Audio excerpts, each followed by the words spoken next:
10:30. Yes, I think so.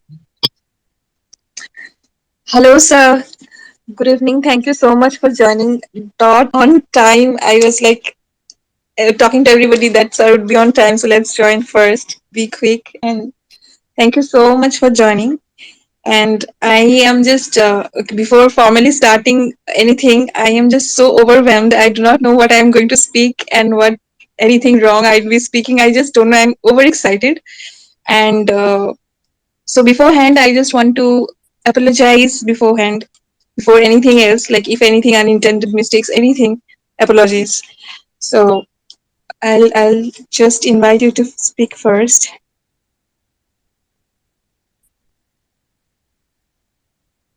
Hello, am I Yes. audible?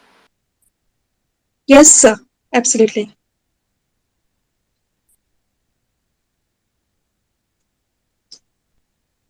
Thank you, sir, for joining. Am I audible to you, sir?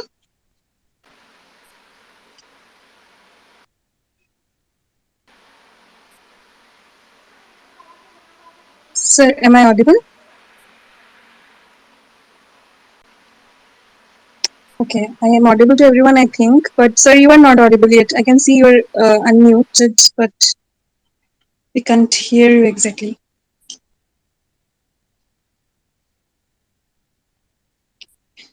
Everyone, please let me know if you were able to hear him more than once.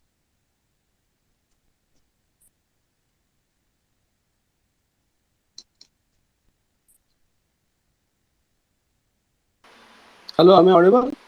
Yes, sir. Now you are audible. Yeah, I think there was a network issue. Okay, okay, sir. Thank you so much, sir, for joining. And I'm just smiling and very nervous at the very start, I want to say, because it's a very big day for all of us. And it's really kind of you that you wanted to join our poetry space. And, we are getting an opportunity to interact with you. It's a very big thing for all of us. Thank No, you so much. no, thanks, Sonali. It's an opportunity for me also to speak to all of you. Thanks a lot, sir. Thank you so much. It's just that you are so great. Such kinds of great words come out, but thanks a lot. Okay, so before, I just don't want to waste any of the precious time that we have with you. So I'll not delay in starting the space. So let's formally start it right now. So although it is not required and his name is enough for everybody in the room, yet for the benefit of all, let me introduce to you in brief Dr. Radhakrishnan Pillai Sir. So just for the benefit of everyone, he is a PhD in Arthashastra and MA in Sanskrit. He has dedicated his life on the research of Kautilya's Arthashastra. He is a certified management consultant and he trains leaders and aspirants from corporate, politics, academics, military, etc. He is the director of the Chanakya Institute of Public Leadership. He is a best-selling author of the book Corporate Chanakya, and he has written 21 books on Chanakya till date. He has been a TEDx speaker, has been on Josh Talks and on the Ranveer Show. He has visited Kailash 4 times, not just once, 4 times, and has visited all the 12 Jyotirlingas. That is also completed. And I have also written a thread on him, link to which has been shared in the comment section of this page. Please check it out if you want to have even more details.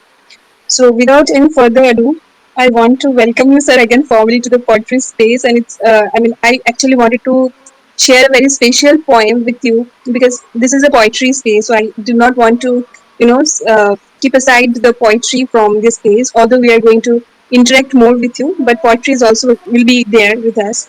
But when I was thinking that which poem should I perform in front of you, the very first one that struck my mind was one poem that I had written on Teachers' Day back in 2003 when I was in 10th standard. And but unfortunately, I have very recently probably misplaced that yellow diary that I was keeping with me for all these years. So I do not have that poem with me. But another different poem is there, which I will now recite. But before that, I want to say that maybe there could be many reasons for to feel excited about having you today with us. But the biggest reason that excites me is the opportunity that I am getting to interact with a great teacher like you.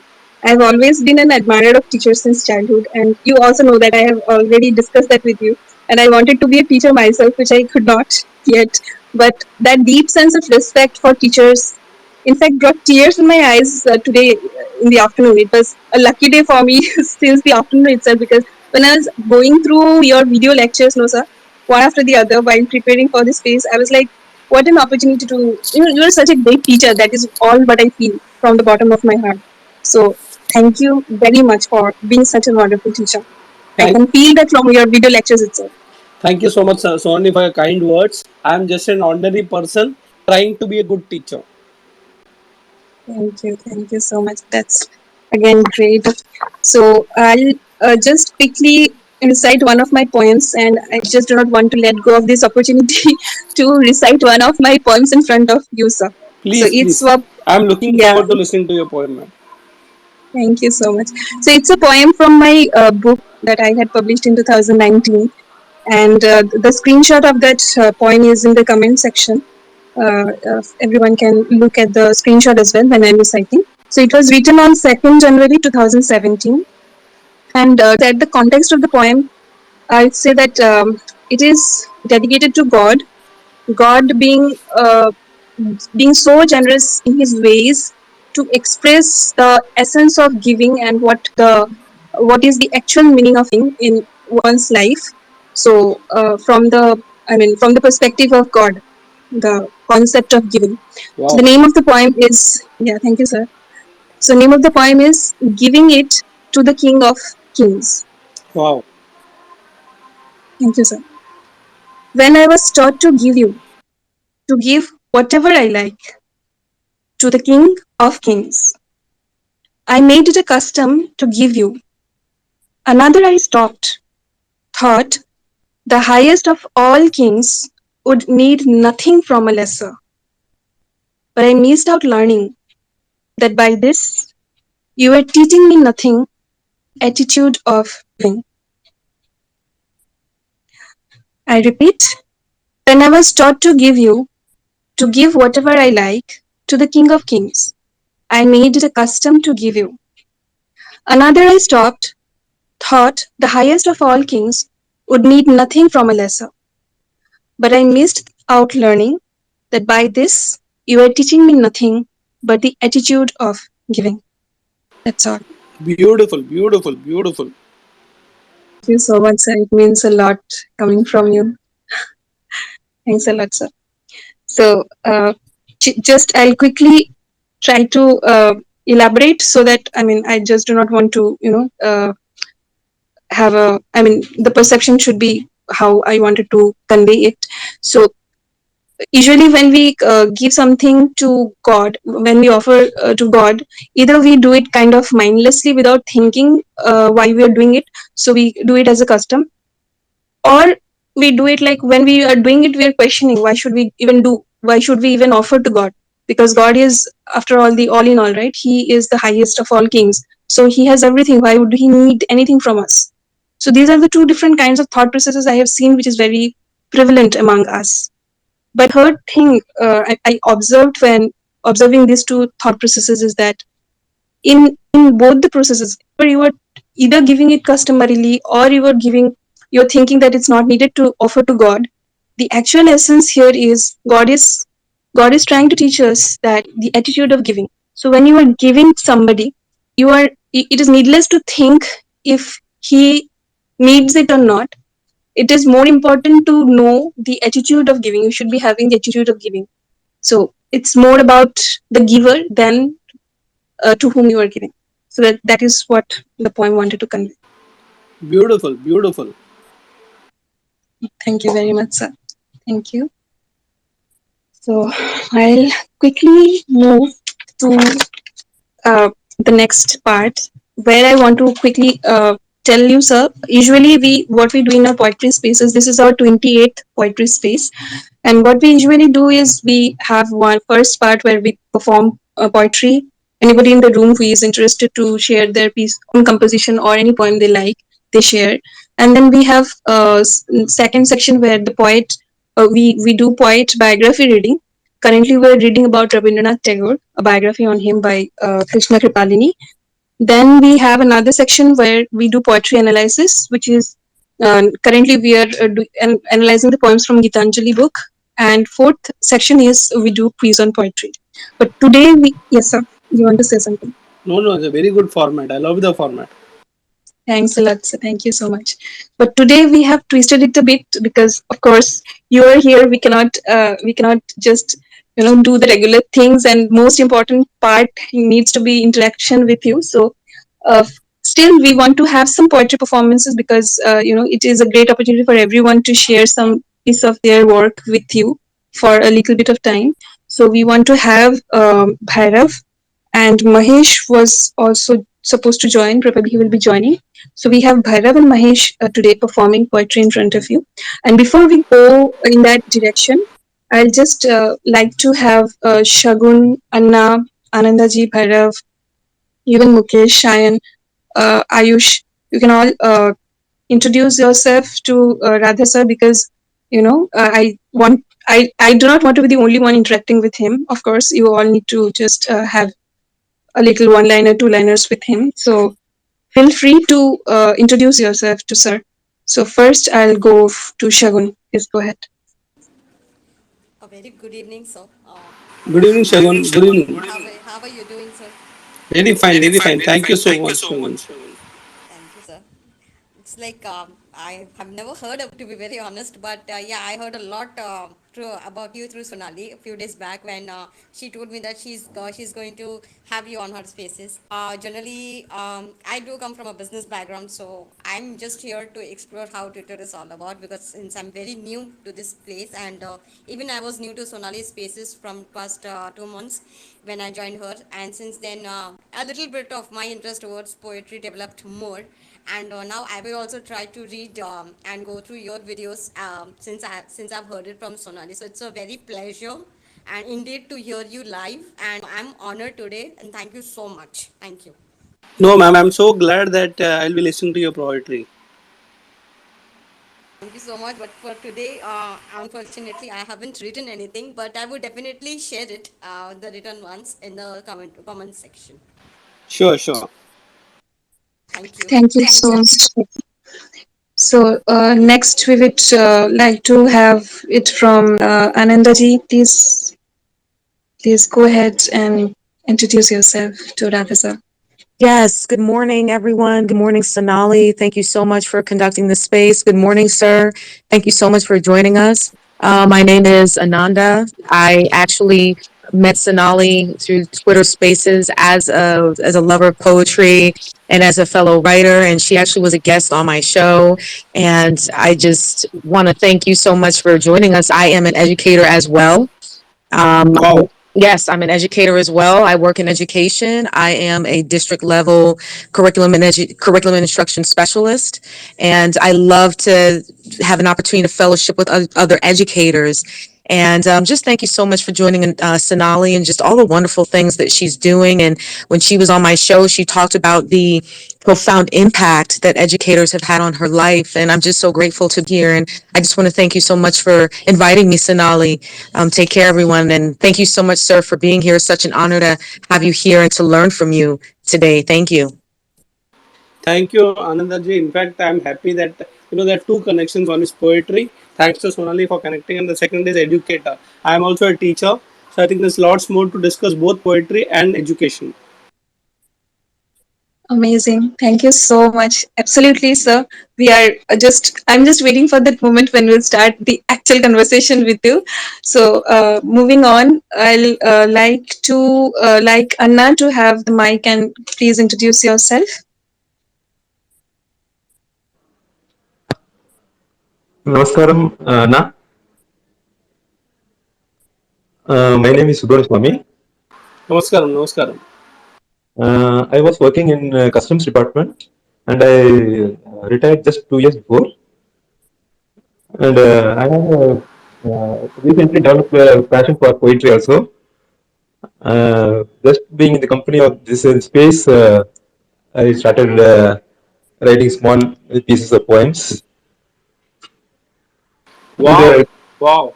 it was good to go through your video that you told that whenever we need to go to some function or that, we need to be at least present 5 minutes before that. So I made a point today to join exactly before 5 minutes. And that was a beautiful talk, that Josh talks. Thank you so much. Thank you so much. Thank you so much, Anna. I'll move next to Ayush. Please introduce yourself, Ayush. Thank you sir for joining in like I am very big fan of you like मैंने almost आपकी दो books पढ़ी है corporate Chanakya वो personally like मेरी favourite book है not because कि आपने चाणक्य के ऊपर लिखी बट वो बहुत ही इजी एक्सट्रैक्ट में लिखा है आई स्टिल रिमेम्बर कि मेरे डैड के पास एक अर्थशास्त्र की एक बुक थी जो समझ में नहीं आती थी कि एक्चुअल में लिखा है क्योंकि बहुत टफ होता था but the way you explain the concept in the book and it's actually applicable in the real world मतलब मैं अपने स्टार्टअप में रेगुलरली यूज भी करता हूँ कुछ principles like dealing with the team politics के साथ कैसे डील करना बहुत सारी चीजें तो thank you for joining us today मेरे पास बहुत सारे क्वेश्चंस है not related to poetry but regarding the other topics so yeah I'm Ayush I'm building Skill Valley basically Skill Valley is a platform where we are helping girls to speak up about their problems and sorry speak up basically speak up is a platform where we are helping girls to speak up about their problems and Skill Valley like we are helping bridging the gap between the campus world and the corporate world so this is what I do and thank you Sonali Didi for having Radha sir with us today. Ayush, you are doing a wonderful job because being an entrepreneur and especially in this space of guiding the young girls, it's so nice, so important. I'll be happy to collaborate with you, help you wherever you want my help. Thank you so much sir, thank you. Amazing, amazing. Thank you so much. Thank you so very much. And so we actually have a few more members who are very regular in our poetry spaces like Harsh, Mukesh, Chaya, Shayan. But I think they are currently having some mic issues and they are not able to join at this moment to speak. They're in the listener spot. Maybe later on they will be able to speak. So we'll have them then.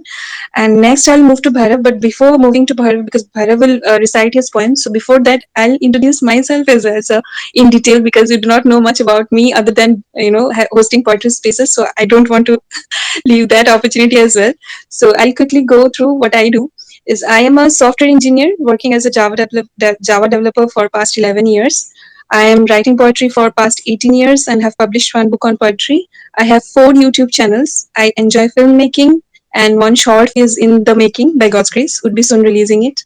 And also I'm a trained Rabindra Sangeet singer awarded with bronze medal in the master degree that is Nipun from Bangi University. So I said it all, though I do not say so much, but I said it all today in front of you because I need to.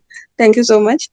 So that's all for So my. so nice to know about your background in detail, and especially Rabindra Sangeet has been my favorite. Yo, is it sir? You listen to Rabindra Sangeet? Of course, of course. Not many people know that I'm actually a good listener more than a speaker. Oh, great. Then we'll have another different conversation some other day on this. Thank you so much for letting me know. Okay, I'll now move on to Bhairav. Bhairav, the mic is all yours. After you introduce, please go ahead with your poetry performance. Thank you, Sonali, and welcome to Radhakrishnan Pillai, sir. Hello, sir. Namaskaram. Uh, Namaskaram, Bhairavji. Namaskaram. Namaskaram, sir. And sir, my name is not actually Bhairav. Actually, my name is Bhrugupati, and I am graduated from IT Kharagpur, and I was pursuing my job. But while pursuing my job, I actually came across that spiritual aspect of life. So I wanted to explore it. So I left my job, and I am currently seeking spiritual guidance. Like I am practicing some kriya, and I also saw your videos in a Ranveer show.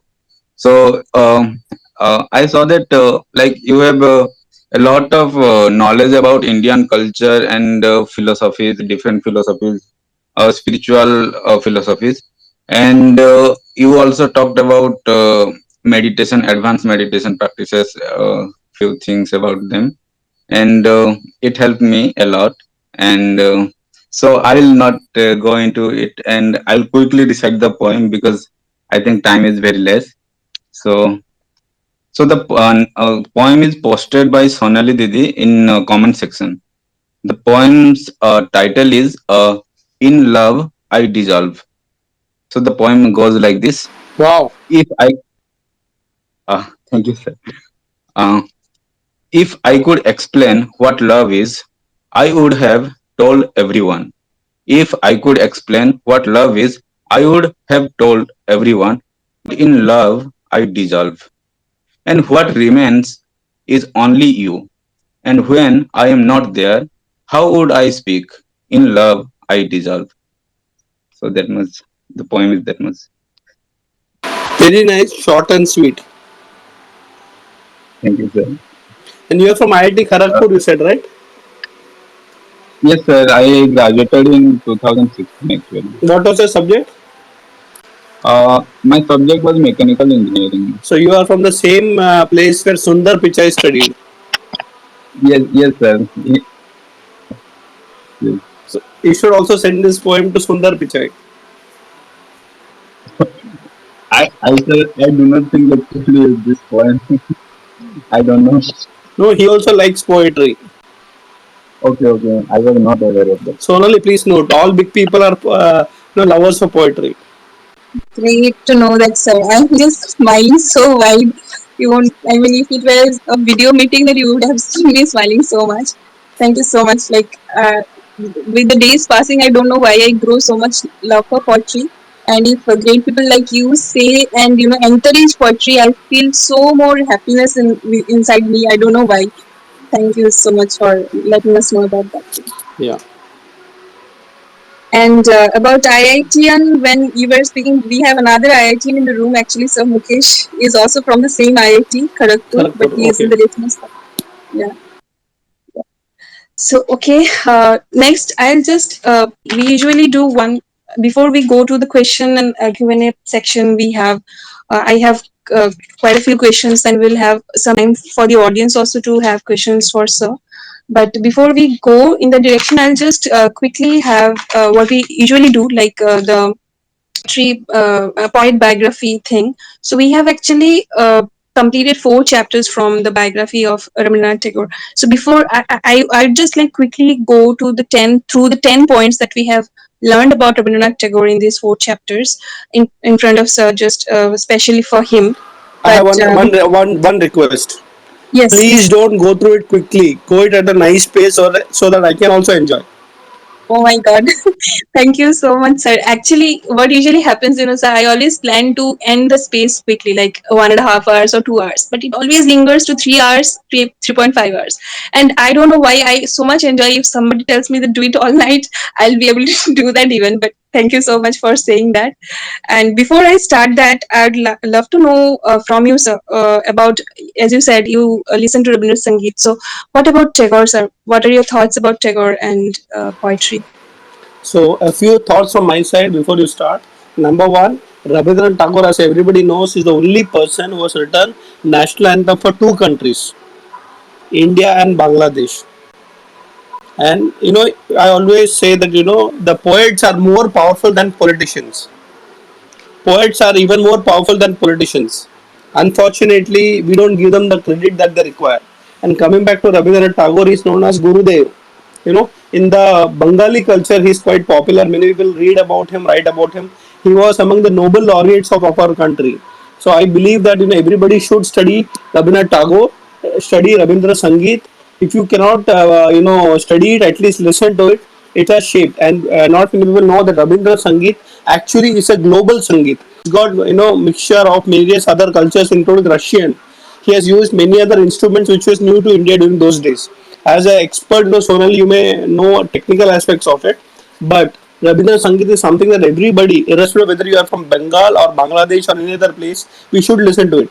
And lot of new aspects of Rabindra Sangeet is something we should discover. Second thing which I want to talk about is poets actually are the real philosophers of our country. I'll repeat it, P to P. Poets is equal to philosophers. Poets are philosophers. And all our great philosophers actually wrote poems. For example, if you look at Adi Shankaracharya, he used to compose so many spiritual poems. Then if you look at saints in India, right from Tukaram, Yaneshwar in Maharashtra, they were all people who wrote poems. In fact, all subjects in India, be it chemistry, be it astronomy, be it mathematics, they were actually written in poetic formats. Unfortunately, when we study our school curriculum, Twinkle Twinkle Little Star is what we learn. But imagine learning grammar through poems. Imagine learning chemistry through poems, and it's easy to remember even for a child. In fact, storytelling and poem telling is the part of Indian culture, be it spirituality or worldly knowledge. So if you want to be a good businessman, or if you want to be a good chemist, or if you want to be a good scientist also, poem is the way. So I say not only Rabindranath Tagore, who is a great person for our country, in fact I will talk about that a little bit later also, how his poems have transformed me and how his poems are important even today. But if you are new to the poetic space, remember you have arrived, but better late than never. But don't discontinue the poetry space. It's going to become bigger and bigger in the future. The second thing which I want to mention is about my father. My father is a poet. He writes in Malayalam and he's written many books. He's written 17, 18 books.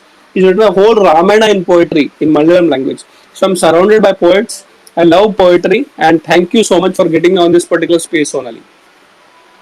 Thank you so much. I'm like, I'm just not able to believe that this is really happening. And I just literally, I saw so many of your video lectures. Nowhere I knew that this side of yours, you are so much fond of Tagore and you know so much about Tagore.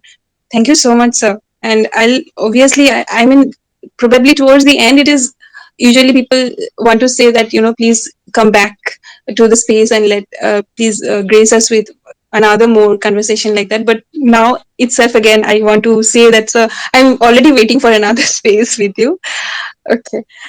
Okay, I'm calming myself down. Shagun wants to say something, has raised your hand. Yeah, please, Shagun. Yes. As Sir mentioned that Sir's father has written like books in Malayalam. So I just want to say that I am a Sindhi, and even we have a Bhagavad Gita right coming from our own land, that is Pakistan, and it is also written in Sindhi. If at all I get a chance to go back to my maternal home, I will definitely share that entire book with you sometime. So when it came to saying about regional scripts, I also have one at my home. Though it is written back in Pakistan, we have the scripts still with us. I just So, wanted to say that. so the beauty is that there is nothing called as borders in poetry. Exactly. I look forward for that book. Yes, sir. I will definitely. I will lay my hands on it. It is there at my home, in my maternal home in Mumbai. I will definitely get back. If I lay my hands on it, I will click pictures and I will send it. Thank you so much. Thank you so very much. And exactly as Sir mentioned, we also do not have language barrier in poetry space. We entertain any language, and there is some noise coming on. Okay. Anandaji wants to say something, I think. Please go ahead, Anandaji. Yes, thank you much, Sonali. Yes, sir. You just so eloquently talked about the connection between poetry and different aspects of life. And I was just wondering if you could just share a little bit more about that connection between, poetry and, business. You talked a little bit about how to be a successful business person or a successful and you mentioned poetry, and so many people I think tend to overlook that. Just like what you stated, would you please share a little bit more with us about that? So,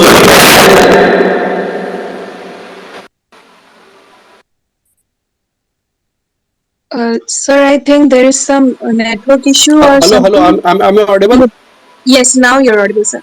Can I answer the question with the permission? Sure, sir. Please go ahead. Thank you, Ananda, for the wonderful question. So let me tell you, businessmen should be people who can be poets or appreciate poetry. And what are the benefits? I'll tell you, I came to know this long back when one day I was sitting with my PhD guide. I did my PhD in business leadership. So I was sitting in my PhD guide's cabin, and she was the head of department of philosophy at Mumbai University. So she used to always tell, before I start my work, I read a poetry every day. I started wondering why is she telling this to me? And then she told me that you are in the field of business and leadership. You should also read a poem every day before you start your work.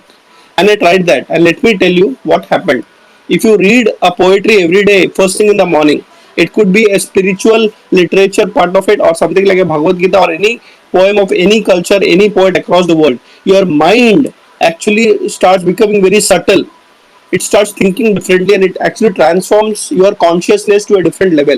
And when you operate from that level, if you're a businessman or a bureaucrat or even a homemaker, believe me, your productivity level goes up.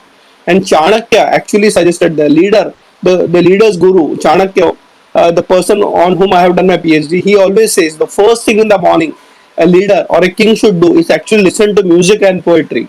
Can you believe this? This is ancient wisdom. So even if it is a modern businessman today, unfortunately, modern businessmen and work culture is so stressed out. We are having so many mental health problems now. So the best way to actually, tackle the problem of mental health, apart from meditation, spirituality, is listen to poetry. Believe me, I have tried this and it works. Try this, everyone. I know there are a few people from business background also. Every day morning, listen to a poetry, read a poetry before you go to work. I always do these two things in my life. Work out before you go to work and listen to a poetry before you go to work. And by the end of the day, you will feel the difference. Try doing this at least once in a week for at least for the next few months, and you will see the difference. That's from my side, Ananda. Thank you so much for that wonderful answer. Thank you so very much. And Anandaji, thank you for the also. We will ask more questions once we move to that question answer section. I'll quickly start and end with the Tagore story that we had done with 4 chapters, and Sir is also interested in listening to that. So I'll take the opportunity to do that. So the 4 chapters in 10 points short. So we have learned about the ancestry of Rabindranath Tagore. Okay, and how the ancestors of Rabindranath Tagore started to be known as Pirali Brahmins in the 12th century. That story is also there. I have written an article, short article based on that story. The link is there in the comment section. Anyone who is interested can go and check. So the story of the Pirali Brahmins is really amazing, very interesting story, and also how they became Tagore from Thakur. They were actually called as Thakur, and how their surname transformed from Thakur to Tagore in the 17th century. There is also another story around that. So that's very interesting in the first chapter that we come to know. Then we have also learned about what a great philanthropist and industrialist was his grandfather, that is Prince Dwarkanath Tagore. And just more than in this generation, mostly most of us know just that he was the grandfather of Rabindranath Tagore, and he was a rich businessman. That's all. But the amount of work that he has done and the way he has earned money and spent it the right way is really amazing. That part is also very interesting. There is another article that I had written on that. I have posted the link in the comment section, and you can go and check this one also. Then in the next chapter, we came to know about, we got a kind of a brief glimpse of the extremely spiritual life of Rabindranath Tagore's father, that is Maharshi Debendranath Tagore. He was an out and out spiritual person, and his journey is also very great. So it's a very nice story about him. Then, when Tagore was finally born, we came to know about his difficult childhood amidst luxury. Like, we do not know, many of us do not know that he had a difficult childhood, actually. It looks like he was born in an aristocratic family. He had everything that one child might need, but his childhood was indeed difficult. We came to know about how he was away from his mother, actually, both physically and mentally, since his very childhood. Like, since his, you can say, from his infancy, he was kind of away from his mother, because he was the 14th child, and she had already a household of 13 children, who many of whom were already married and were already living with their spouses in the house. Like, there were son-in-laws, there were daughter-in-laws, and it was an elaborate family with grandchildren as well. So keeping a bright balance in such a big household was the mammoth task for her. So she used to run here and there. So she did not have enough time to spend with her, 14th child, which was Rabindranath Tagore. So Tagore was actually delegated to be raised by servants and his elder siblings. So he always missed the motherly love. You can see that in many of his works, in many of his short stories and poems, there is that touch where there is a glimpse of his mother, and there is a glimpse of the essence of her being missing in his life. Next, we also came to know from these chapters that he was not even well fed by the servants, because the servants used to serve him food, and many a time there was one specific servant who used to actually trick him to eating less and save that food for the servant himself. So he had to go through these things also in his childhood. Then after a certain period of time, like when he was 13 years of age, he lost his mother. Then after a certain period of time, he went to England as well. and lived there for around 1.5 years for higher studies. But he came back. He came back because he was called back home. There is another different story, the background why he was called back home before he could even finish his studies. So then also, okay, before actually going to England, there is a story about the difficult school teachers he had met in all his four different schools. So we all know, probably it's very popularly known that Rabindranath Tagore was homeschooled. But before being homeschooled, he had gone to four different schools and he met all kinds of difficult school teachers. Like, they used to beat them, beat the children up, and shame students with anger all day long over their lessons. And this actually impacted him in such a manner that he used to come back from school and used to beat an wooden railing at his house with a stick in frustration. So these things also he went through, that mental trauma as a child because of the wrong kinds of teachers. So later on, Tagore was homeschooled, but that struggle was also there. Then I'm telling in very brief, there are many other incidences also happening in between, but we also come to know that how lonely he was in his youth also. But he had a company of his elder brother Jyotirendra Tagore, and his sister-in-law Kadambari Devi, with whom he used to feel really good. Otherwise, he was not very much, did not have too many friends or any. He was a very sensitive person, as we know already. He was a poet, so but he had this always a sense of solitude, a craving for a human heart to share with, to spend time with. That was already always there, even in his youth. And we also came to know, of course, about how his writing journey began and how he suddenly got some spiritual elation also when he was just growing to be a young man. So now we are entering that phase when he has taken a leap from his regular self to a spiritually elated person. So that is in brief what we have learned so far about Rabindranath Tagore from this biography by Krishna Kripalini.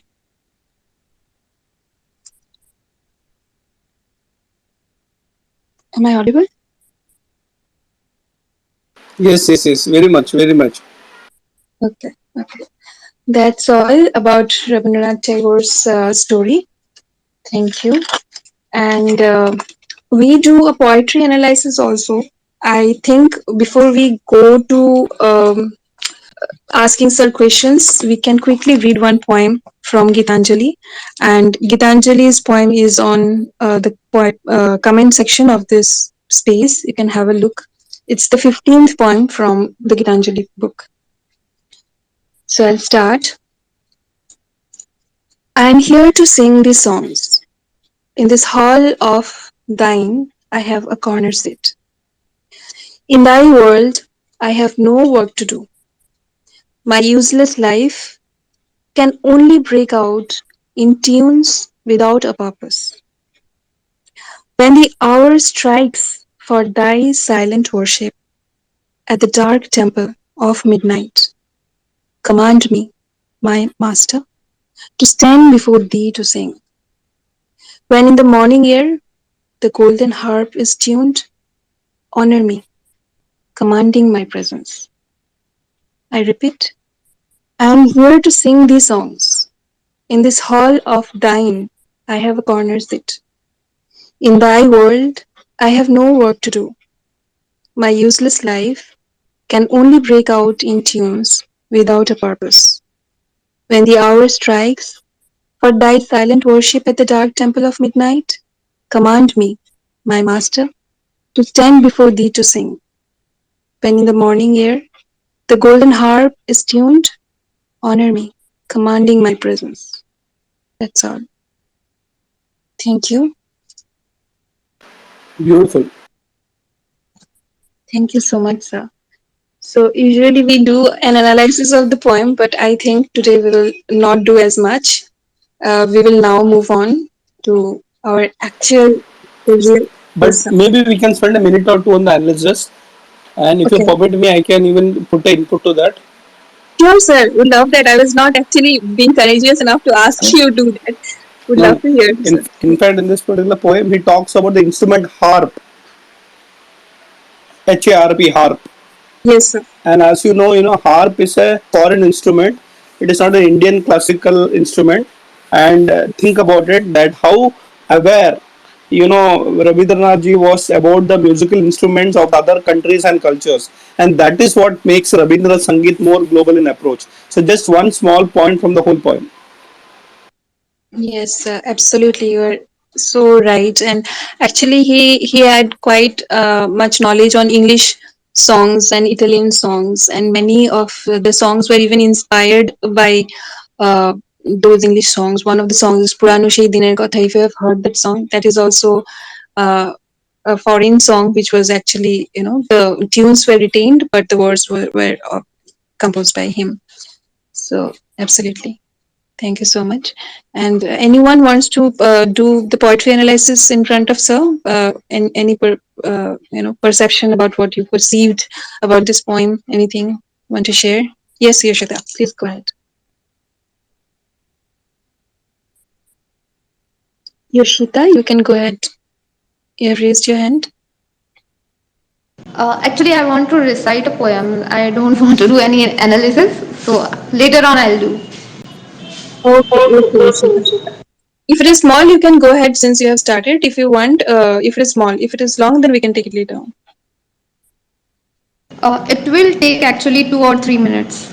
Okay, then we will take it later. Okay, thank you.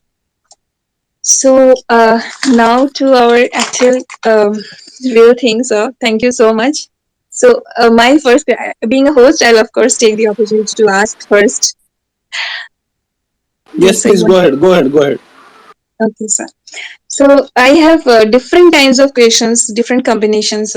But while I was going through your video lectures, so I heard you, as Subramanian Anna also mentioned earlier, that about the time management thing. You mentioned about that 5 minutes earlier one should join before meeting. So we hear a lot about time management, how crucial it is, and of course through our own lives also we understand. But I wanted to understand one thing, sir, from the perspective of leadership when we were giving this talk on Josh Talks.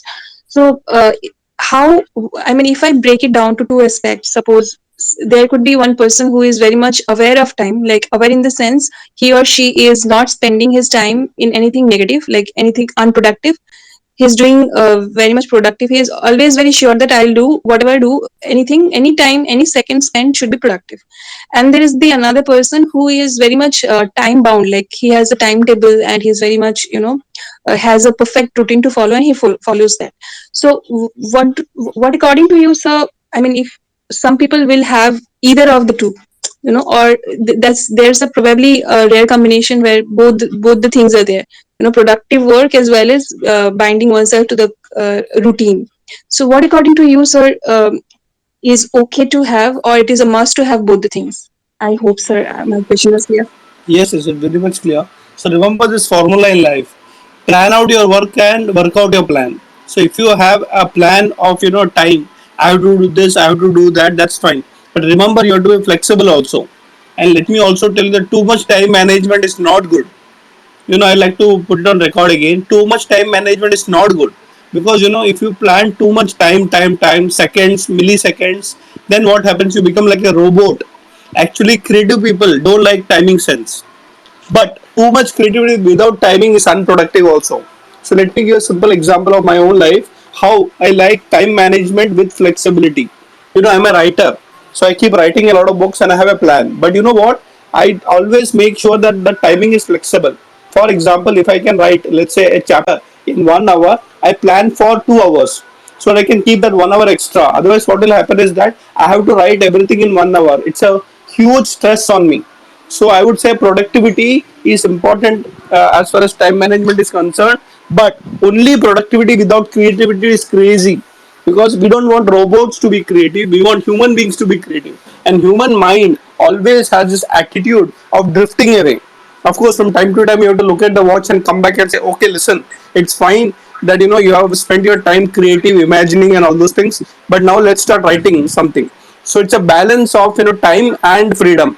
I'll tell you how I used to write. I was first trained to write in a newspaper called Times of India, and I had to submit one article every week.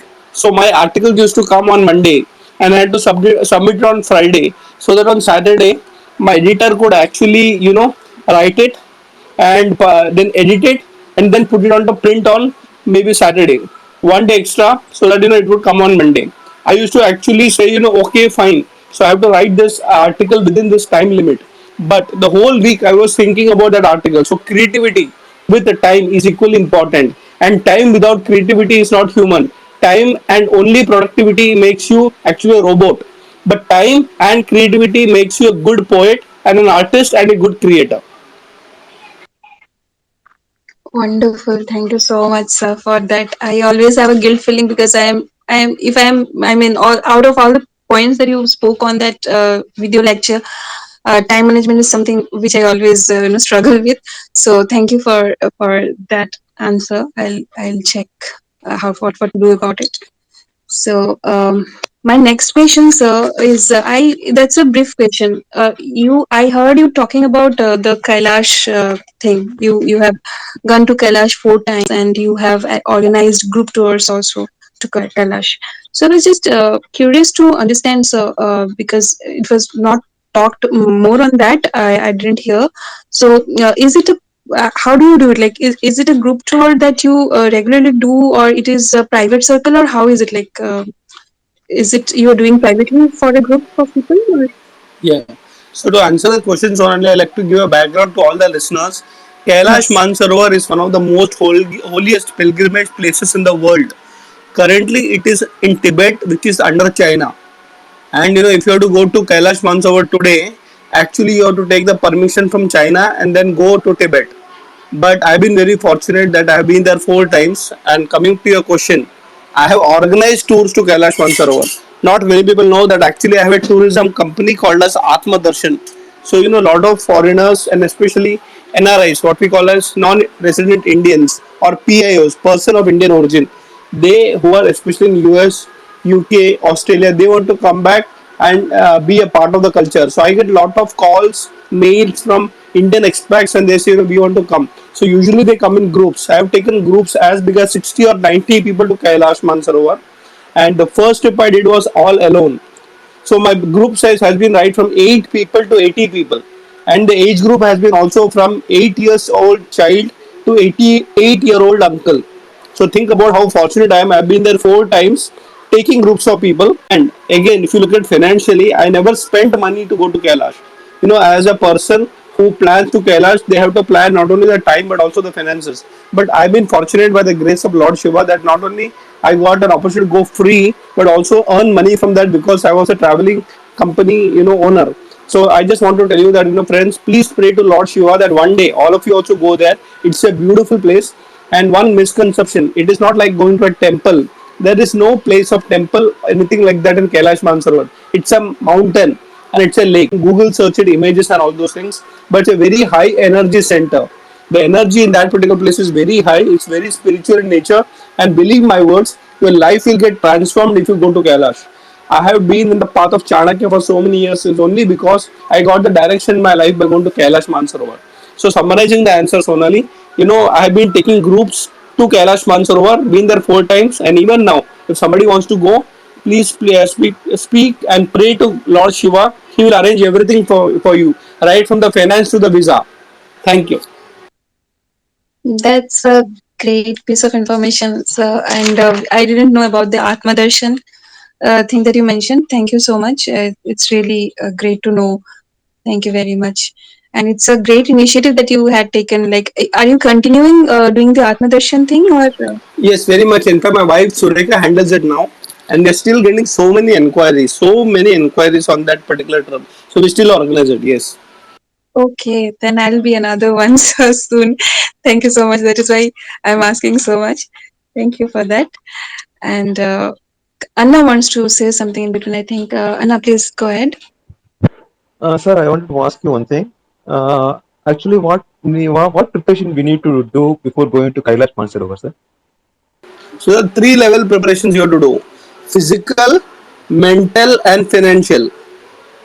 Okay, so physically, it's a very different terrain. 23,000, or I think it's 26,000 above sea level. So if you go over there, your climatic conditions is very different. So we always tell people that you need to actually exercise well. So imagine if you can start walking and doing some good exercises, you'll be physically fit. So that's the physical preparation. Second is mental. Please understand, don't go there as a tourist, because it is not going to a country which is highly developed. Tibet is very, very underdeveloped, and there is no facilities that you can get even by paying money. So please understand, mentally you have to be like a devotee. Don't go like a tourist where you pay money and expect some services. Even if you have money, you will not get anything. So your mental frame of mind should be like a devotee of Lord Shiva. Only then you will understand the difference between a tour and a pilgrimage. And the third preparation is financially. Depending on the kind of rates that are going up. Initially, it was around 1 lakh rupee. I'm talking about Indian rupees. So it was around a lakh of a rupee. But now I think it's getting reduced also, because number of days are coming down. But if you want more comforts, go by helicopter and all. It can charge you up till 1.5, or even some operators, tour operators charge up to 3 lakh rupees. So physically make yourself fit, mentally yourself you should become a devotee, and financially start saving money.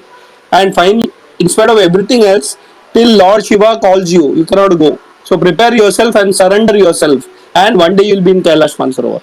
Thank you, Anna. Thank you, sir.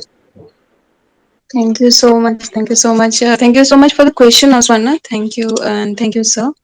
So I'll ask one deep question and one very informative question, and then I'll hand it over to the rest of the audience to feel free to ask questions. So two more questions from me.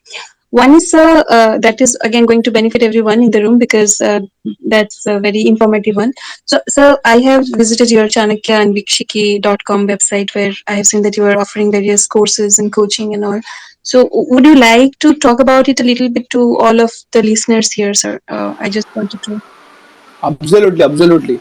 It's very important to know that I have become a teacher and a mentor. And what has happened is that we formed this company 8 years ago called Chanakya Anvikshiki Private Limited. You can check on Google, and maybe Sonali can put the link on our comment section also. Yes, So sir. I'll tell you what it is. When I studied the Artha Shastra, believe me, it was so complicated. Of course, I'm very fortunate that I got good teachers who simplified it. But then my teacher, Dr. Gangadhar Nair, who taught me the whole Artha Shastra, 6,000 sutras in original Sanskrit I learned. I did my MA in Sanskrit and PhD. Then I realized there is a big problem. The problem is that, Artha Shastra will not reach the masses. So what I started doing is that I started simplifying the concept of Arthashastra. I started writing books. I started doing training programs. I have gone to colleges and schools also. In fact, you'll be surprised. I have studied Arthashastra to make it relevant to a common man, because I am a common man, and when I studied, I did not understand anything. So coming back, the courses that we conduct, it's all for simple application of Chanakya principles in your daily life. So there are many courses that we do. One of the most popular courses is called Saptanga. Saptanga is an idea of Chanakya, how to be a good leader. So we do this online courses and physical courses also.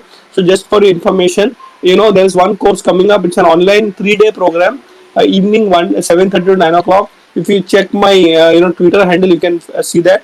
But more important thing is that we also do face to face courses. For those who are interested, we are actually taking a tour to Himalaya in the month of November, where we are actually taking all the group, and there you will be learning Chanakya. So one course is online where you cannot travel, and it's very affordable also. So everybody can participate. But those who want to travel with me, we are having a 5 day program in the Himalayas, a place called as Dunagiri, and that's actually the place mentioned in Autobiography of a Yogi, a very famous book. Physical and digital, online and offline, all the courses we do. And thanks for asking that particular question, because my whole idea is to promote Chanakya through books, through lectures, through courses, and of course now we are also including spiritual tours while we teach Chanakya. Thank you, Sonali. Thank you so much, sir, for this. Actually, whoever is interested will definitely go through the website, and it's much needed to talk about more about this website, because this is wonderful that you are providing such great courses and all the different kinds of offerings. Thank you, in fact, for doing all this, sir. And I'll move on to my last question, the deep question that I have. Actually, we probably would love to have, uh, a long discussion on this. And I'll have another question on behalf of Mukesh. He is not in a position to speak. He is having some background noise. So I'll ask that question after everyone asks, maybe at last. So my question now, sir, is that I have seen you talking about in Ranveer's show that it is Anvikshiki is about the science of thinking, and which is where I actually found a connect between Anvikshiki and poetry as well. Because after spending around 18 years in writing poetry, I believe that poetry is also about thinking about your thoughts. So, which is what I enjoy the most, thinking about the thoughts. Now, my question is, sir, a very crucial question. I have always been very fond of mythological stories and every kind of, like, from Sai Baba, Sri Ramakrishna Paramhans, and everybody, like, all their lives. If we go through even Ramayana and Mahabharata, if we go through, what very common thing I have seen, that even if somebody is very much into karma yoga, or in Raj Yoga or Bhakti Yoga or Jnana Yoga. Say for an example, Ravan was a Bhakti yogi, right? But he was also enslaved by the Shadripus, like he was so arrogant. So what according to you, sir, I could not find that answer yet. That what exactly can kill that demonish, you spend so much time in any kind of yoga to find the ultimate truth, but in the end, again, the Shadripu hinders your journey. If Ravan has failed, he has failed because of the Shadripus, the intervention of Kam, Krodh, Lobh, Moh, Mad, Matsarya. So, what according to you, sir, what do you think that what can actually guarantee that one won't be falling into the grip of Shadripus again and again? Thank you, Sonali, for that wonderful question. I'd like to repeat for everybody. You know what Yes. she's asking is how do we avoid the shut repose, especially when we are following karma yoga and so many other yogas. So let me first start by telling, activity doesn't make you a karma yogi. I repeat that activity doesn't make you a karma yogi. A lot of people get up in the morning, let's say at 4 o'clock until 2 o'clock in the night, they're working, working, working. And you can find that in the case of politicians. Believe me, politicians are very, very hard working. They work a lot. I know so many politicians who are my friend. Before 6 o'clock, everybody is reaching their homes asking for their appointment, and they will have meetings till 2 or 3 in the night. But can you call them karma yogis? No, they are active. They are not lazy, but they cannot be called karma yogi. So what makes a karma person, an active person, a karma yogi is the attitude while working. That's why you have to be a bhakta, a devotee of Lord to understand this. So coming back, Shadripo, we have so many negative points within us. Kama, Krodha, Lobha, Moha, Mada, Matsarya. Shadripo, 6 negative qualities inside us. So how do you overcome it? Coming back to the example of Ravan. Ravan was a person who looked like a devotee but was not a devotee. So just because he was doing some rituals doesn't make him a devotee. In fact, when Lord Rama came in, Vibhishan, his wife Mandodara, everybody told him that he is Lord himself. He did not even look at that very seriously. So he was doing all the rituals and activities only for his selfish purpose. So many times, if you work very hard with selfish purpose, you will never be able to overcome the inner enemies. So the way to become a true karma yogi is to have the attitude of devotion. Otherwise, professionally also we find so many CEOs of company working very hard, making a lot of profits, but they are very selfish inside. I'm not telling you all CEOs are selfish, but the only CEOs who actually perform very well is do your best and leave the rest. So the karma yogi is very active outside, but very calm and composed inside. Remember this formula again. Be active outside, but be calm and composed inside. And inside you are feeling like a devotee. Do your best and leave the rest. That's real karma yoga. So my point over here is that coming back to Chanakya, he always said that please think what is your attitude of the work that you are doing. What is the state of your mind? It is not just about productivity. It is not about efficiency. It's also the attitude with which you work. And if your attitude is right, believe me, profits will come, productivity will come, but at the same time when success comes, you are giving it back to God and say it is because of God. So Bhagavad Gita says this is a nimitta matrena. I am only an instrument in the hands of God. So be active, but when success comes, give it to God and share the success with the people around. Unfortunately, Ravana forgot that.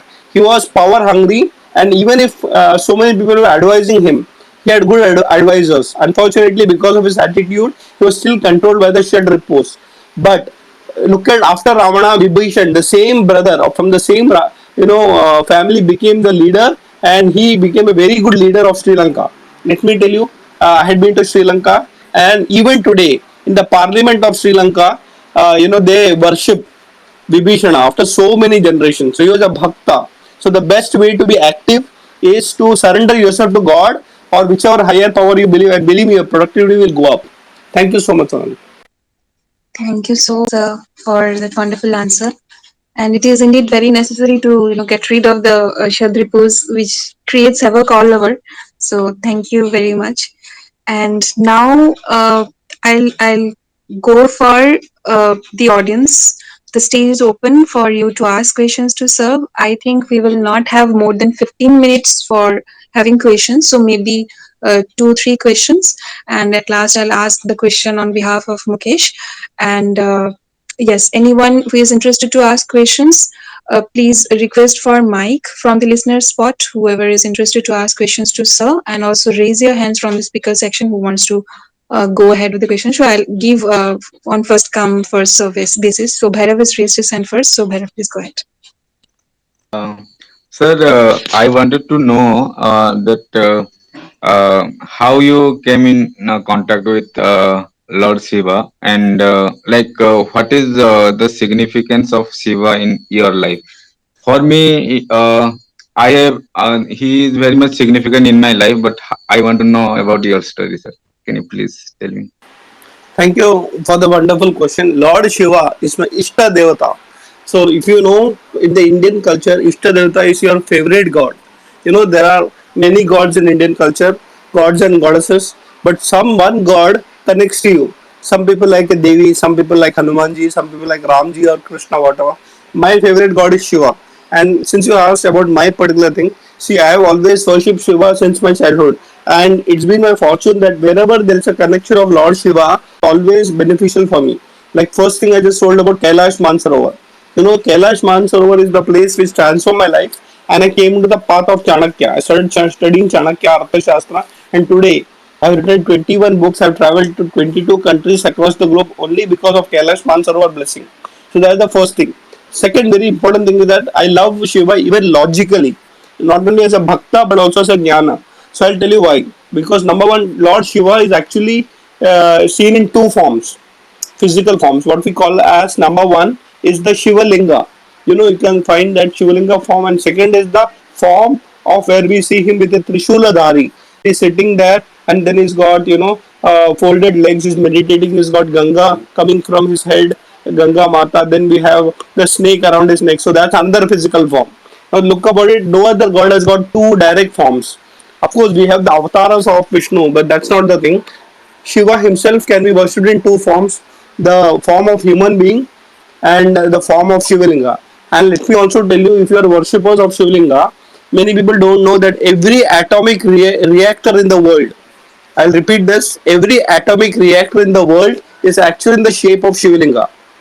If you see, BRC, Bhava Atomic Research Center in Bombay, or Tarapur in India, all these places there are nuclear reactors. And if you just take a Google search on nuclear reactors of the globe, all of them, it doesn't matter whether they're in India or outside, they're in the shape of Shivalinga.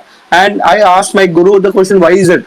And he's told something very nice. Do you know the shape of the Shivalinga is actually the shape in which maximum energy can be stored? Yeah, the linga form, there is a lot of energy that can be stored. That's why nuclear reactors have a lot of energy getting produced. And not many people know this, that why do we do abhishek on the shivlinga? Because you have to cool down the energy. You actually cool down the energy. And all nuclear scientists know that in atomic reactors there's a lot of energy getting produced, but there is a water body that they create so that the energy can be utilized properly. If you don't know this, I would request all of you, even if you're not from the science background, there's a beautiful web series called as Rocket Boys. It's a beautiful web series which came in Sony Live. Rocket Boys. It is about Dr. Homi Baba and Vikram Sarabhai. Dr. Homi Baba created the Atomic Energy Commission of India, all the nuclear reactors, and you'll be surprised. The nuclear reactors in that particular web series also shown that there is a water body around when they created.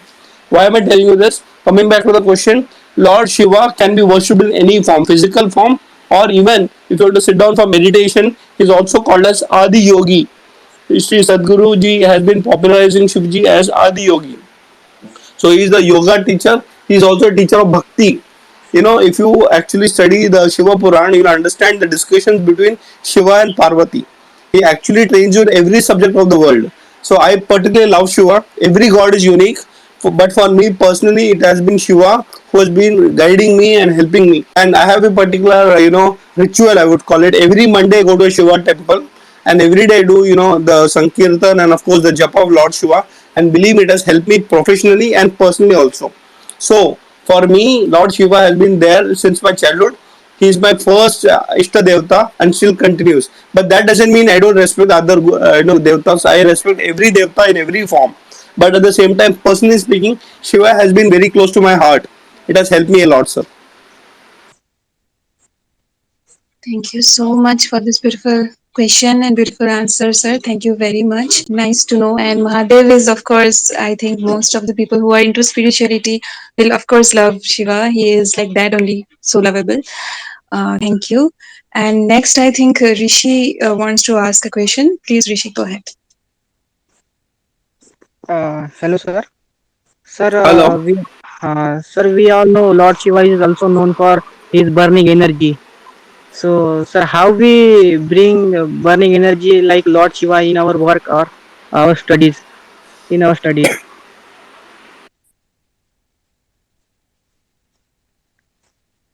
Hello. Thank you. Am I audible? Yes, sir. Yes, Yes, sir. sir. I am audible, sir. Yes, yes, very much. So Yes, sir. your question was beautiful. Burning energy for studies. See, Yes, number sir. one is that Lord Shiva is full of energy, and Yes, sir. he's very patient also. He's very very patient. That's why he keeps very calm and quiet. If you look at all the pictures of Lord Shiva, he's with closed eyes. He's sitting and meditating in Kailash, and he doesn't even own a house. Kailash is a very open space, very calm and quiet and always meditating. But if he gets angry, then he can do Tandav also. So the dance form of Shiva is called as Tandav Nritya. He can destroy the whole world, and he's got the third eye, which can destroy the whole world and burn the whole world. So I think we should know that first patience to the highest level. So as a student, we should have a lot of patience in studying, because first time you don't understand, study more. Second time you don't understand, study more. Third time you don't understand, then go to a teacher and get the solution. Shiva is a very patient teacher. Can you believe one of the students of Lord Shiva is Parvati? Imagine husband teaching a wife. How much patience he would require. So the whole idea is that Shiva is a good teacher, and important thing is that Shiva is also a good student. He also learns from everyone, including his devotees. So the quality of energy of a good student is learning from all, and of course teaching everybody who comes to you. So I would say that you keep your energy focused. And as Swami Vivekananda always puts it, the biggest quality of a student is concentration. So if you are able to meditate, and you may be also aware that Lord Shiva was the Ishta Devta of Swami Vivekananda. And do you know one thing? Swami Vivekananda was a brilliant student. He was from Kolkata, as many of you know, and he had a photogenic memory. If he read a book once, he will remember it forever, page by page. So, if you actually do some upasana, puja, and develop the qualities of Lord Shiva, and of course, one very important thing as students, brahmacharya is also a quality of a student. That's what they call brahmacharis. To abstain from not only sexual activities but also all the energies should be saved for higher purpose. So, if you actually save yourself from dissipating your energy from unnecessary social media, especially when times of exams and all those things, I always believe that social media is a good thing. Like today we are doing Twitter spaces. We can come to know so many things through our WhatsApp, through YouTube. I'm a personal believer, all this is good. But when time comes, you should also know that when to stop it. So self-discipline is very important. So coming back as a student, the qualities that you can learn from Lord Shiva, number one, be highly focused, meditate every day, develop your concentration, and most important, don't dissipate your energy in any unproductive field. Then you'll become like Lord Shiva himself, and you can be as smart and as powerful like Swami Vivekananda also. Thank you, sir. Thank you, sir. Wow, such a nice answer. Thank you so much, sir. Thank you for that. And Anandaji, please go next. Yes, thank you. Honestly, Sonali and everyone else, I feel like the question has already been answered. Sir, just to give you a little bit of my background, yoga is actually a gift that was given to me by my mother, and it is a gift that I did not unpack until later on in life. And currently as a yogi, because I've been practicing for many years, and I do agree with you that there's this powerful quote by Sadhguru that talks about, it states that yoga, it's, you don't, to be a yogi, you don't have to be an instructor or a practitioner. It's about your inner condition. And in exploring yoga and unpacking this gift that was given to me throughout my life, I feel as if as a yogi, I've gotten to a place where I don't know if it's I don't know if it's I'm feeling lost. It's something I've been praying about a lot, where I'm coming to a crossroads in my life intentionally. And my question for you, I guess, would be, and I guess you already answered it, maybe I just really need to be still and get still, but like, how would you, I guess you would say, counsel someone, or what type of, steps maybe have you taken if you've ever been in that position where it's like, my journey as a yogi has been a journey of me, learning more about my heart and my love journey and about life and fulfilling my purpose. And right now on this path as a yogi in the fulfilling of my purpose journey walk, I'm feeling a little stagnant. Do you have any type of recommendations as a philosopher, as an educator, as an artist, as a poet that you could share with me, sir? Thank you. Absolutely, absolutely. I'm so glad that you're a yogi. My father is a yogi. He's 88 years old and he meditates for 10 hours a day. So I'll tell you, I have been very fortunate to be born in the house of a yogi. I can actually understand, what pain yogis go through. So I'll tell you a solution. Whenever you are stuck, go to your guru or mentor. Go to your guru or mentor. And remember one more thing, you'll have multiple gurus in your life, in your path of yoga. So of course there will be a Sadguru, there will be one guru who will be ultimate guru. But remember one thing, there are stages of yoga. And why do you get frustrated? I'll tell you the reason why. See, suppose you are in, let's say, grade 1, standard 1 of a school, and you already passed it. And if the same teacher comes to you and started teaching you again the same lectures which you studied in grade 1, you actually are supposed to be graduating to grade 2. Be better teachers who will be coming and teaching you. So if you are actually mastered a particular level of yoga, then you will feel stagnated if you are again and again repeating the same things. So like from school you graduate to a college, from college to a university. So in stages of yoga also you require better teachers at every stage. So many times it happens that you have perfected one level of yoga and then you go to the next level and next level and next level. So if the frustration is there, please analyze yourself. Where is that point in which you are getting frustrated? Is it because you require new knowledge, new information, and new guidance? So probably you will have to migrate to the next level, and maybe you should find a mentor at that level also. Another thing I'll also like to tell you is that get mentored by somebody senior than you. Please mentor somebody junior than you. Repeat this. Please get mentored by somebody senior than you, and please mentor somebody junior than you. No yogi is at zero level. So let's say in the journey of, let's say, 0 to 10, you're already at number 5. So you should look at for somebody who can guide you at the level of 6 and 7 or 8. But remember, there are a lot of new people on that particular path. But you are at level 5, and if somebody is at level 2, you should mentor them also. So satisfaction also comes when you mentor somebody and bring them to the path. So my suggestion to you is basically that in the path of yoga, there'll be a lot of ups and downs, and the levels always keep increasing. And the thing is that please give it back to people who are on the path for the first time, those who are below your level. At the same time, please seek guidance from those people who are higher than you. That's my first input to your question.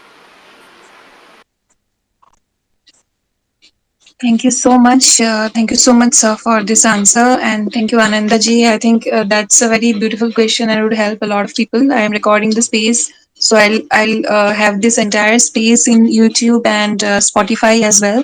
So we can go back and keep listening to what all sir is sharing today with all of us. Thank you for all your questions and thank you so much, sir, for the answers. So I'll now ask sir about the question that Mukesh wanted to ask you.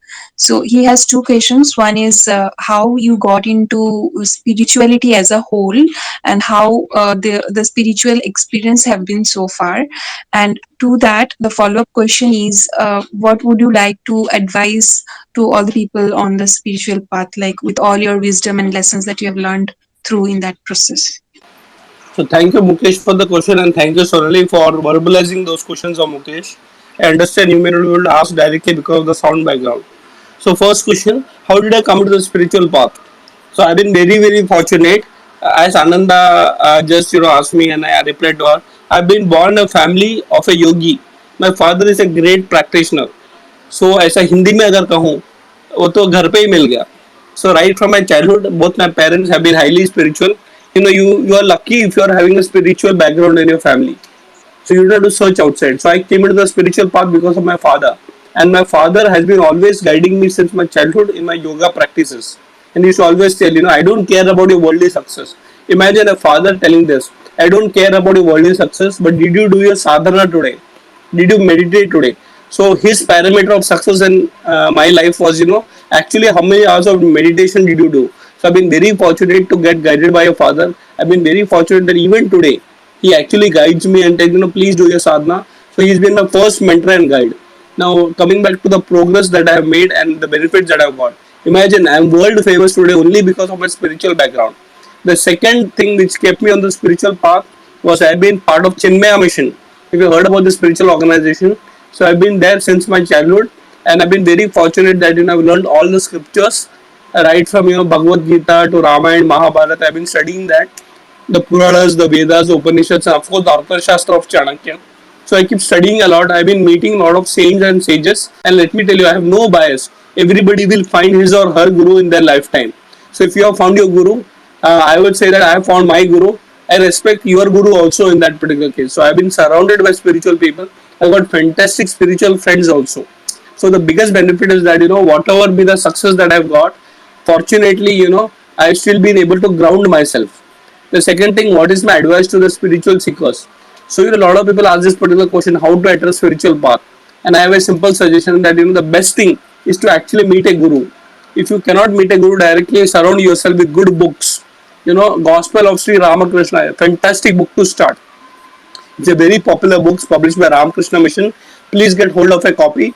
If you can also read Bhagavad Gita of various masters who have written commentary on it, or you can even think about some courses of spirituality today. A lot of online courses are there. So please go to satsang, and there are so many ashrams today across India. Please try to find out an ashram not only across India, across the world. Today, a lot of spiritual organizations have started centers across the globe.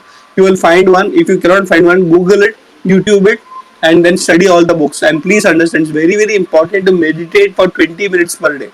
If more than that, it is good. But if you can sit down quietly for 20 minutes every day, watching your thoughts and not reacting, believe me, it's a good start. So, for all the beginners, please don't do it alone. Take the guidance of masters, and if you have friends who are already in the spiritual path, take their help and guidance. That's what's called Satta Sangha. Satta means truth, Sangha means company. So, be in touch with those people who are already on that particular path. Take their tips and guidance, and believe me, your spiritual journey will evolve. So I've been fortunate, and I want everybody to be more fortunate than me and be in the path of spirituality lifelong. Thank you, Mukesh, for the question.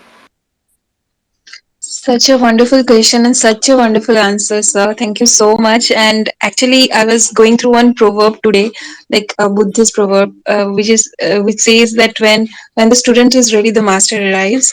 So I just felt that is so apt for our poetry space today, because I think we somehow have prepared ourselves enough to know you have arrived to us. Thank you so much for for your kind gesture to join us and enlighten us with all your knowledge.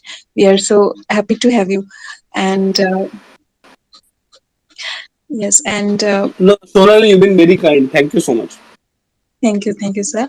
And I we are almost 10:26 p.m. now. I don't think we can take more than two questions, looking at the number of people in the speaker space. So, any questions? Yes, Ayush, please go ahead. Sir मेरा ना एक छोटा सा question है मैं क्योंकि like we have less time आपने इतनी सारी बुक्स लिखी हैं एंड वो भी चाणक्य के ऊपर एंशियंट टाइम के ऊपर so how do you research on this topic I mean क्योंकि बहुत ज्यादा डीप रिसर्च में topic can you relate this with the real world how do you research like how do you get the old books आप कैसे लिखते हो ये process कैसा है like how do you find the time like you have a very busy schedule daily का तो how do you manage to write a book and इसके ऊपर रिसर्च कैसे कर रहे हो आप Thank you for the wonderful question. So I'll tell you my process. Mine is a simple three-step process. तीन चीज करता हूँ मैं. Every day I read a lot. तो मेरे पास बहुत सारी किताबें हैं. So अर्थशास्त्र है तो मैं पूरा बुक्स ले लेता हूँ पढ़ता हूँ. So first thing you have to read a lot, but don't just read. You should have a guide who can tell you what to read, and you can require him or her for discussion also. So अब किताबें पढ़ो और discuss भी करो. Second thing, very important, very important. After you read a lot, you should actually start writing a lot. So how do you write? I'll tell you how I write. I make small notes. So अगर मैंने किताब पढ़ी है, if I read something, I make underline those particular important sutras or points and I write on them. And the third important thing is that after you write a book, you have to actually think about the audience.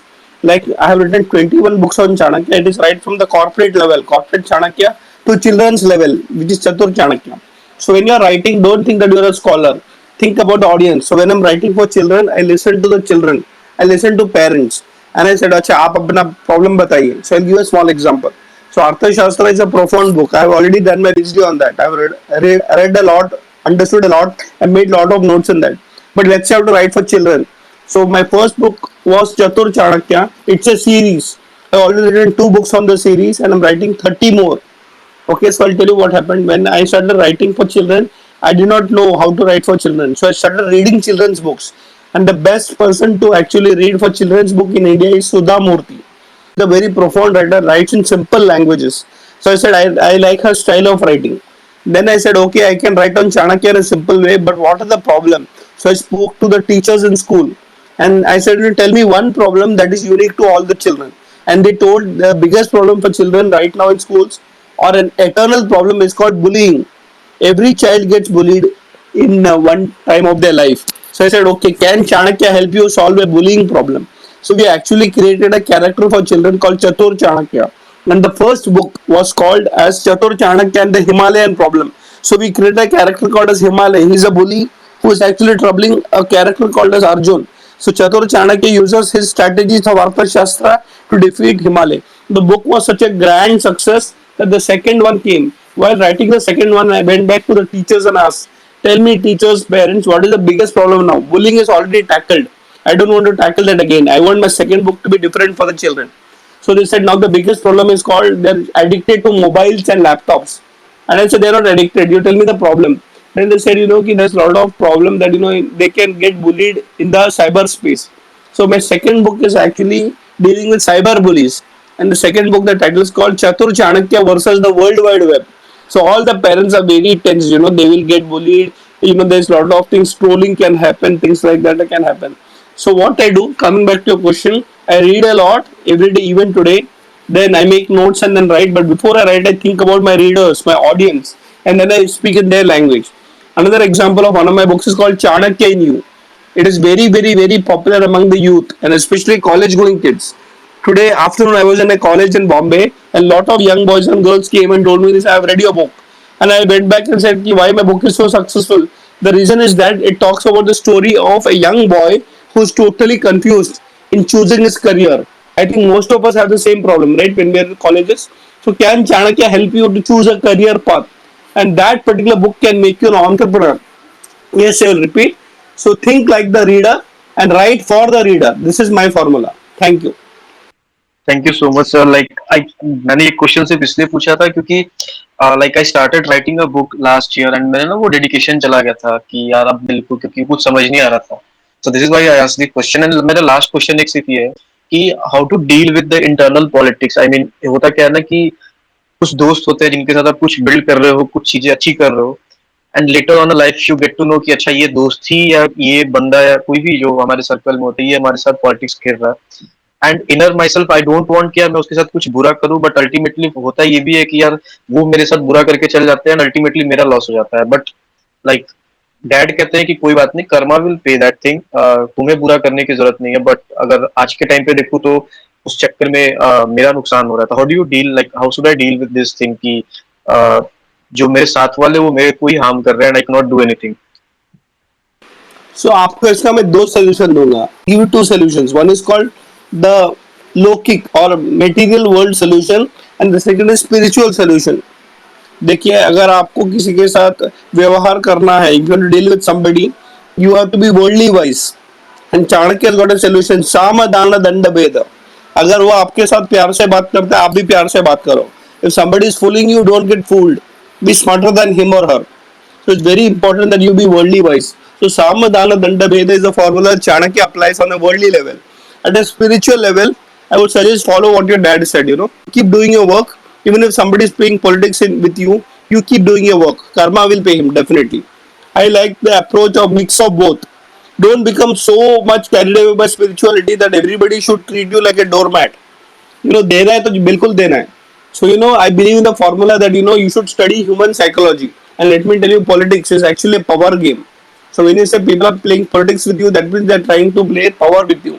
So you should also be powerful enough to deal with such situations. So at the worldly level, be smart. At the spiritual level, surrender to God. I'll repeat it. At the worldly level, be smart with dealing with people. At the spiritual level, surrender to God, because God is definitely smarter than all of us put together. Thank you. Thank you so much, sir. Thank you. Thank you. What an wonderful answer, sir. Thank you so much. Amazing. And today we have many requests still coming on for the mic, but we cannot take more questions. I'm really sorry because we have already passed 10:30 p.m. already. We'll take one more question that is by Mr. Anonymous, who is actually Kirtivas. And then we will go to Yoshita for listening to her poem. And that is all we can do today. We will, of course, try to have sir once again so that rest of the people whom I could not give the mic to, I apologize. Next time we will definitely have you to discuss with whatever questions you have for sir. So, Kitty was over to you. Thank you. Am I audible now? Yes, perfect. Super, super. Hi, sir. My question is really short, sir. So, no, we know that kindness is a higher quality we can find in anybody, and all want no, everybody to be kind to each another. But do you really think everybody is really kind? So, I think that kindness is really, kind of underrated nowadays. What do you think, sir? That everybody should be kind, or really people are kind nowadays? Thank you for the question. Before I answer the question, Sonali, I promise you that I'll come back again some other Twitter space to answer the remaining questions, Great, sir. Thank you so very much. Thank you so very much. because I want to listen to the poem also before we part. But coming back to the answer, remember one thing: everybody can be kind, but everybody is not kind. I'll repeat it. Everybody can be kind, but everybody not kind. So I'll tell you, kindness is a quality not only in human beings, but it is a natural quality even in animals and birds, in other species. You must have seen about or heard about stories about horses and even monkeys, dogs, cats being kind, not only to their species but others. Unfortunately, kindness is not a quality that is very much appreciated, and what you do. So the idea is that as an individual, I would say be kind to people below you. Okay, so if there is somebody who is working under you, maybe a subordinate or somebody, or if you are having some, servants who is working for you, be very kind to them. And kindness is a quality that is a must in every individual. But the thing is that if somebody is not kind to you, then what do you do? Remember one thing, look at the intention of the person. You cannot react for unkindly people towards you. So you can be kind to people around you, but if somebody is not kind to you, you cannot react. So I think that requires a lot of spiritual qualities to develop kindness in you. So I have this simple suggestion about kindness, that there is this formula of giving back to the society. So God is kind enough to make us progressive in our life. But when you become successful, never forget the people who are left behind. So kindness is a quality we should develop. And I can tell you this one instance. India was so kind to Britain. Yeah, the UK, the British culture. Remember, they were ruling us for 300 years. Thanks to Mahatma Gandhi, when they left us, we did not part as enemies. We actually parted as friends. That is the only case study in the whole world that somebody ruled you, they were actually our enemies. But Gandhiji was a great leader and is known for ahimsa and kindness. Of course, a lot of people have this debate, some people like the philosophy, some people don't. But one thing I really appreciate is that we never parted as enemies in spite of having a fight with them for 300 years. So, my dear friends, today also UK is one of our biggest partners in business, the political circles. So, my suggestion is that please practice kindness in whatever capacity you can. That's a very spiritual quality, not very easy to practice, but with practice and dedication and surrender to God, you can develop that quality. And that's also spiritual and saintly qualities. So let's be kind to everyone, and also expect that all of us can be kind to everybody around us. Thank you. Great, great. Thank you so much, sir. And thank you, Kirtivas, for asking this question. So, sir, his name is Kirtivas, though he writes Mr. Anonymous. He forgot to introduce himself first, asking, I mean, before he asked the question. So, I wanted to mention his name again. So, thank you. And now we'll move to Yoshita. Your poetry, please go ahead. All right. So, hello, sir. Hello, Sonali ma'am. And thank you, ma'am, for the mic. Absolutely. Please go ahead. Please go ahead. Sir, I'm a Sumaya student. So, I have attended one of your webinar on Chanakya Niti in career and life. So, from that time, I have been following you, learning a lot from you, and enjoying this journey. So, thank you so much, sir, for inspiring and motivating. Thank you. In fact, you'll be happy to know that today I was in the afternoon I was in Somaya College only. Oh, oh my God. Wow. Thank you. Thank you. Okay. So firstly, I'll introduce myself. I'm Yoshita Vira. I'm a physics professor. So, like recently, I'm very fond of this poetry, and I'm very curious to learn this. But I'm a newbie. But actually, I want to recite a poem. I want to share a poem. So the poem is from a very special person of my life. He is my ultimate inspiration. The poem is from Dr. Harish Malbani, and he's a renowned professor in the field of microbiology. And the poem here it is. The poem is entitled with the name अपना छाता साथ रखना. तो बारिश और तूफानों का मौसम आया है. बारिश और तूफानों का मौसम आया है. आते ही रहेगा उम्र भर. तुम अपना छाता साथ रखना. बूंदाबांदी चलती रहेगी. बूंदाबांदी चलती रहेगी. भिगोने की आस में तुमको. चलती ही रहेगी सदा. तुम अपना छाता साथ रखना. बेशक भरा है आसमान काले डरावने बादलों से. बेशक भरा है आसमान काले डरावने बादलों से. बेखौफ निकलो बाहर तुम. बस अपना छाता साथ रखना. हमराह मिले कोई बिखरा हुआ भीगा हुआ. हमराह मिले कोई बिखरा हुआ भीगा हुआ. हर किसी को देने आसरा. तुम अपना छाता साथ रखना. छाते के समान तुम्हारे आसमान भी सॉरी छाते के सामने तुम्हारे आसमान को झुकना होगा. छाते के सामने तुम्हारे आसमान को झुकना होगा. आज नहीं तो कल बारिश को रुकना होगा. तुम अपना छाता सदा बस अपना छाता साथ रखना. So the poem is from Dr. Harish Malpani, and the whole and sole credit of this beautiful poem goes to him. Thank you so much, sir. Thank you, ma'am. Thank you so much, Yoshita. It was a beautiful poem, beautiful poem. Imagine from a microbiologist, he's talking about life challenges. Thank you so much for reciting that. Thank you, sir. Thank you. Yes, thank you very much. It's a wonderful poem, and indeed, like you are from physics department, and as Sir mentioned that the poet is from microbiology. I also had learned about from the infinite the man who invented the infinite series of Ramanujan, Sir Professor Ramanujan. He had mentioned that all his mathematics, the formula, everything brings him to spirituality. That is something divine that allows him to do that. So mathematics and spirituality, such a huge thing to feel like it's everything. Any department, whatever we do, ultimately leads us to spirituality, and that's the best part of such discussions. So thank you very much, sir. I cannot thank my thank the my own good deeds maybe that today it happened. Really, it happened, and I would really love to host you once again. And in the end, before you go, would love to know from you how you felt about our poetry space, the format, and everything, and if you want to suggest anything to us. In fact, I keep it for next time, Sonali. I just want to tell you, I also write poems. Oh my God! Then of course, sir, can we have one, please? Exactly, that's what I'm saying. That's for next time. So next time when I come on the student space, I'll come with a poem of mine. And let me also share this with you. My family inspires me to write. And when my daughter Anvikshiki was in a junior KG, I wrote a poem for her, which actually she recited so well that she got a first prize for that. Wow! So I just want Thank to you. end up by telling that there is an artist side of mine which not many people know. So I am in a family where I play the flute. My son plays the tabla. My daughter is a singer and a writer, and of course my wife is a Bharatanatyam dancer and teacher. Wow! So That's coming, amazing. so not many people know about this side of mine. So they only know the author and the logical management consultant. But let me tell you, I Yes. enjoyed this. My only suggestion next time I like to listen more rather than speaking more. Okay, sir. Sure, sure. So And I'll come I back with a mean, poem next time, and I want to listen to all the wonderful poets over here and those who are interested in poetry. Please don't take poem for granted. Poetry is the future of every nation. In fact, in India, we celebrate Guru Purnima. Guru Purnima is the birthday of Veda Vyas, who was also a poet. He wrote the whole Vedas in a poetic form. We forget all these things. So, a great Indian culture is built by poets. So, thank you so much for making me part of this, Sonali. thank you so Also, much, sir, I sir. would Thank you love so much. कि I आप just एक do not bar have the words. sorry, sorry, sorry. Continue. Yes, Ayush, no problem. Go ahead. What you wanted to say? Actually, like I wanted to say कि sir next phase में like we would love to hear your flute.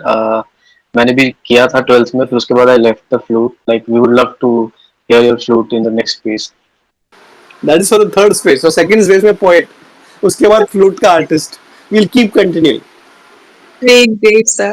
I am just loving this, that this learning process that we are having by having you in our space. You being such an amazing teacher, and so you're really indeed open-minded. So, like, I'm just so inspired by you. Thank you so very much, sir. Thank you You've been so a much. wonderful host. You've been a wonderful host only. Thank you, sir. Sir, I'm still learning. Like, I have been learning while hosting only. I had earlier never hosted anything, but this journey of 28 spaces that has taught me to talk to people. I'm looking forward for the 100th one also. Thank you so much, sir. If you bless me like this, of course, I'm sure I'll do it. Thank you. Thank you so much. Thank you, everyone, whoever all joined. And I'm really sorry whose questions I could not take. And as Sir has already promised, he would be joining us again many a time, and we will definitely have him to address all our doubts and questions. Thank you so much for all the support and for your time with all of us. Thank you very, very much. Good night. Thank you, sir. Good night. Thank you to everyone.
Thank you so much for making me part of this, Sonali. Thank you so Also, much, sir, I sir. would Thank you love so much. कि I आप just एक do not bar have the words. sorry, continue. Yes, Ayush, no problem. Go ahead. What you wanted to say? Actually, like I wanted to say कि sir next phase में like we would love to hear your flute.